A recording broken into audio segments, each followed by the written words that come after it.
Welcome to your Sunday setup. I'm Whitney, and this week we're talking about something we often reserve for others but rarely offer ourselves: self compassion. Before we dive into what that looks like in our everyday work and life, let's center ourselves with a brief moment of stillness. Take a deep breath in and out.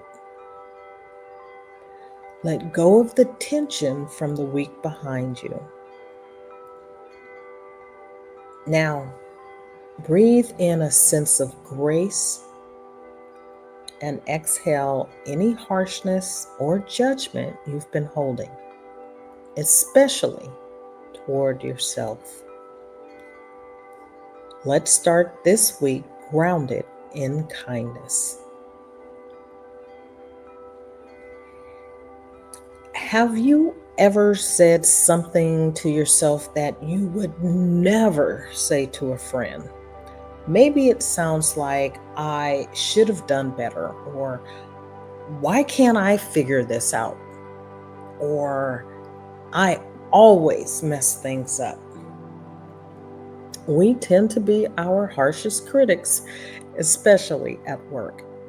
We beat ourselves up for mistakes, second guess decisions, and compare our progress to others. But let me tell you, the road to burnout is paved with self judgment. The road to peace and resilience, now that's built on daily self compassion. Let me share a reimagined version of Aesop's fable to make this point. Once, a wise parent handed each of their children a stick and told them to break it. Each child did so with ease. Then the parent gave them a bundle of sticks tied together and asked them to break it. None could. The message was about unity and strength and togetherness, but let's shift that a bit. You, your emotions, your mistakes, your wins, your quirks, that's your bundle. When you extend compassion to each part of yourself instead of snapping off pieces through judgment, you become unbreakable. You're not meant to be perfect. You're meant to be whole. Now, let me share with you three strategies or three ways to practice self compassion daily. First is to notice your self talk. Self talk is your inner dialogue, and your inner dialogue is powerful. The way you speak to yourself shapes your moods, confidence, and choices. So the next time that critical voice in your head pipes up, I'm such a mess, or I should have known better, pause and ask yourself, would I say this to someone I love? If the answer is no, revise it. Try instead, that was tough, but I'm learning, or I showed up the best I could today. Replacing judgment with curiosity turns self blame into growth. Here's a reflection prompt. What's one phrase you can start saying to yourself when things don't go perfectly? I have a couple. And if you need something to borrow until you come up with your own, you can try these. Every experience is a learning experience. And either I learn, either I win or I learn. Either I win or I learn. See, made a mistake right there. No big deal. Either I win or I learn. And every mistake, every experience is a learning experience. Two, give yourself permission to rest.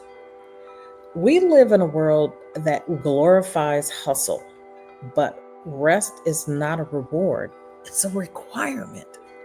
Too often we burn ourselves out trying to earn a break. But true self-compassion looks like giving your body and mind space to recharge before they collapse.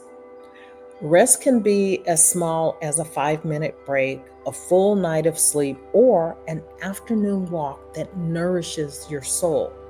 No guilt, no justification, just a loving yes to yourself.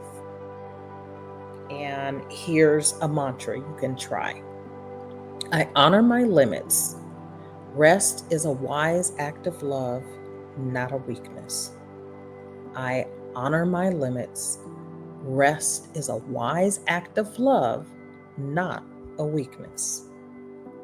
And third, self-compassion thrives in celebration, not just of big accomplishments, but everyday acts of courage and care. Did you speak up even when it was hard? Did you resist overcommitting? Did you get out of bed when everything felt heavy? These are victories. When you acknowledge small wins, you build trust with yourself. You say, I see you. I'm proud of you. So try this. Start a small wins list on your phone or journal. Add one thing each day you're proud of, no matter how minor it seems. And some days, it's just getting out of bed or brushing your teeth.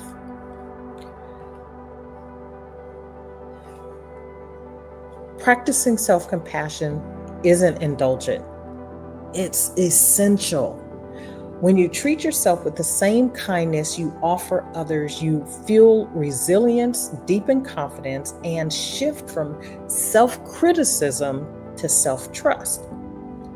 This week, your challenge is simple. Be kind to yourself every day in one small way.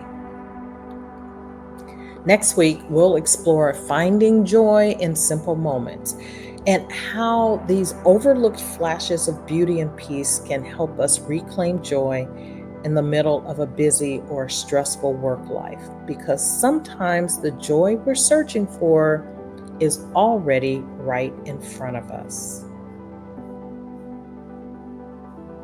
If this episode hit home and you're ready to be more kind and loving to yourself, but just need a little help, reach out and let's work together. I help professionals like you build strategy, structure, and support so you can show up as your best selves every week. DM me or visit shiftingintoaction.now.site to learn more. And until next time, take care and be kind.